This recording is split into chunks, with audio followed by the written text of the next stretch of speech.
এই জায়গারই পালাবি। এ ডিস দিব টোটাল কত গেছে খরচ ভাই? মানে এখন থেকে কাম করতে আছে 1400 খরচ গেছে নাকি? 17, 1,17,000 দাম।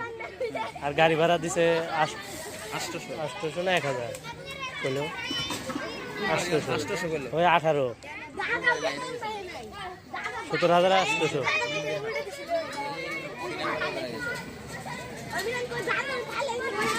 তাহলে আপনার কত হলো?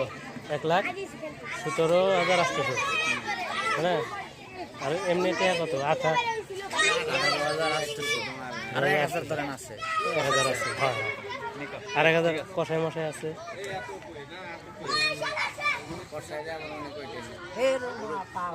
ওরা নেয় কত বের নেয়? কেমনে কমু? পরিচিত আছে পরিচিত লাগবো না, ওই কোন